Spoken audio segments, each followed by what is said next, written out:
Welcome everybody to a look at a brand new BFI release. This is 1968's Targets, directed by Peter Bogdanovich.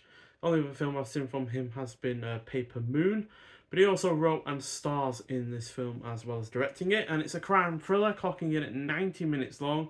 Stars Tim O'Kelly, who I've not seen anything else from before, but he is the leading role. Doesn't seem to have done much else outside of this film, though, to be honest. Also stars Boris Karloff in the 40th film that I've now seen from him. Obviously, most well known for his Universal horror films, but the most recent ones that I've seen from him that have been favourites have been the likes of Bedlam and The Criminal Code. And yeah, this is about the fate of a washed-up horror actor which intersects with a psychotic sniper on a killing spree. So this is overall an excellent and somewhat ahead of its time effort, especially when it comes to its depiction of a mass shooter. As yeah, mass shootings weren't really all that common back then. Yeah, it's kind of ahead of its time in that regard. But as well done as that part is, it is Boris Karloff that makes this film for me, with his performance being one of his best, while his character has more depth than the usual villains and monsters he got typecast as. The rest of the cast is also good. The lack of build up to the initial violence gives this a real sense of realism, as you know, you don't really see any major plans going ahead with this. It just initially comes across as something that has been done on the fly. As the lead up to the actual shooting, basically you just see him typing a letter out or writing a letter out, and then his wife comes into the room and he basically point blank shoot her, and then yeah, just goes from there. And yeah, it's really rather quite shocking in its depiction of the violence, because the shooter holds no prisoners with anyone that he's going after.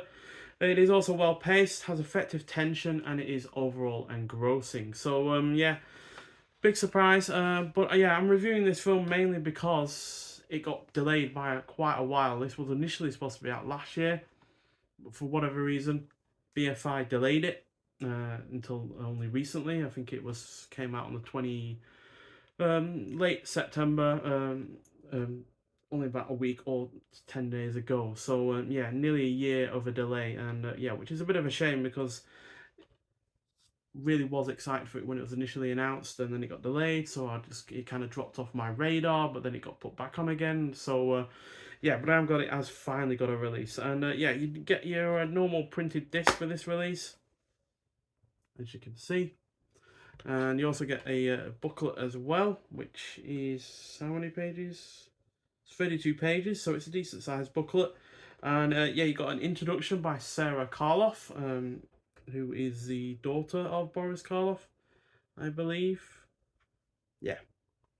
So you get an introduction from her. Then you got Aiming High by Jason Wood. And there's Boris Karloff himself in the film. So yeah, this is one of his last major starring roles, because he'd unfortunately die not long after this film. Then you got Hardly Ever Missed Targets by Stephen Jacobs. And then you've got You Can Change a Whole Lifetime with One Picture, Karloff, Bogdanovich, and Targets by Ellen Cheshire. And then you got your credits for the film. And then you've got A Very Savage Film by Peter Bogdanovich. And then you've got your special features, which, yeah, we'll get into in a second. So, yeah, the film itself has had a new restoration supervised by director Peter Bogdanovich. You've got audio commentary by the director from 2003. You've got new audio commentary by author and film critic Peter Bogdanovich. You got Targets and introduction by Peter Bogdanovich from 2003 at 14 minutes long. Then you've got Hitting Targets, Sarah Karloff on her father Boris from 2022, cooking in at 40 minutes long. I imagine that was done back in 2022 for the original release date of this film, so that's why it's technically a year old, but it would have been brand new had this film been released on time. You got so that's where Boris Karloff's daughter looks back on the life, career, and legend of her famous father. Then you got On Target, Boris Karloff in the 1960s from 2023, clocking in at 17 minutes long. Stephen Jacobs, author of Boris Karloff, More Than a Monster, considers a great man's final decade. Then you've got Gentleman and of Horror from 2023, clocking in at 8 minutes long. A video essay on Boris Karloff by the BFI's Vic Pratt. Then you got the Guardian interview with Peter Bogdanovich from 1972, clocking in at 42 minutes long. The director of Targets recounts tales of films and filmmaking at the National Film Theatre. Then you also got the Guardian interview with Roger Corman from 1970. That's 64 minutes long, so there's quite a lot of extras on the disc that aren't just small, but there were a few lengthy ones here. The filmmaking legend who gave Peter Bogdanovich the opportunity to make Targets discusses his work. Then you got trailers from Hell, Joe Dante on Targets from 2013 at 3 minutes long. Filmmaker Joe Dante provides his personal take on Targets. Then you got Image Gallery, and you've also got newly commissioned sleeve art by Matt Needle. So which is really rather good artwork, to be honest.